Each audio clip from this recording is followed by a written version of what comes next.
அன்பானவர்களே, ஆண்டவராகிய இயேசுவின் நாமத்தில் வாழ்த்துக்கள்.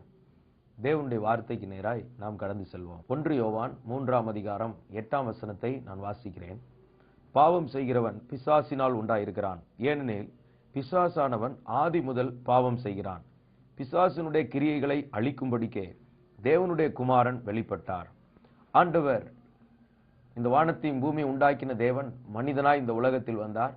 அவர் வந்ததற்கு பல காரணங்கள் இருக்கிறது. அதிலே ஒன்று, பிசாசின் கிரியைகளை அழிக்கும்படிக்கு தேவனுடைய குமாரன் வெளிப்பட்டார் என்று வேதம் சொல்லுகிறது.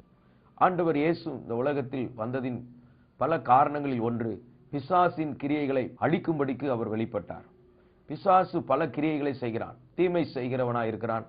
அவன் மனிதனை தவறு செய்ய தூண்டுகிறான். மனிதனை பாவம் செய்ய தூண்டுகிறான்.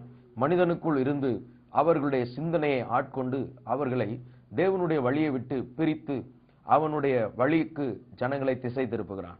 ஆனால் ஆண்டவர் இயேசு அவனுடைய கிரியைகளை, அவனுடைய செயல்களை அழிப்பதற்காக இந்த உலகத்தில் வந்தார் என்று வேதம் சொல்லுகிறது. ஒரு சில பிசாசின் கிரியைகளை நான் உங்கள் மத்தியிலே இன்றைக்கு பகிர்ந்து கொள்ள விரும்புகிறேன்.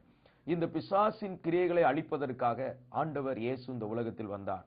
வேதத்திலே பல காரியங்கள் சொல்லப்பட்டாலும் 2 கொரிந்தியர் 4ஆம் அதிகாரம் 4ஆம் வசனத்திலே அங்கே சொல்லப்பட்டிருக்கிறது, தேவனுடைய சாயலாய் இருக்கிற கிறிஸ்துவின் மகிமையான சுவிசேஷத்தின் ஒளி அவிசுவாசிகளாகிய அவர்களுக்கு பிரகாசமாய் இராதபடிக்கு இப்பிரபஞ்சத்தின் தேவனானவன் அவர்களுடைய மனதை குருடாக்கினான். இந்த பிசாசு என்ன பண்ணியிருக்கிறான்? முதலாவது, அவனுடைய கிரியைகளில் ஒன்று, அவன் இப்பிரபஞ்சத்தின் தேவன் என்று அவனுக்கு பெயர் இருக்கிறது. இந்த உலகத்தில் அவன் தன்னை தேவனாக காண்பித்துக் கொள்கிறான். அது மாத்திரமல்ல, அவர்களுடைய மனதை குருடாக்கி வைத்திருக்கிறான். ஜனங்களுடைய மனதை, அவன் மனதிற்குள் ஒரு குருட்டாட்டத்தை கொடுப்பது அவனுடைய கிரியையில் ஒன்று.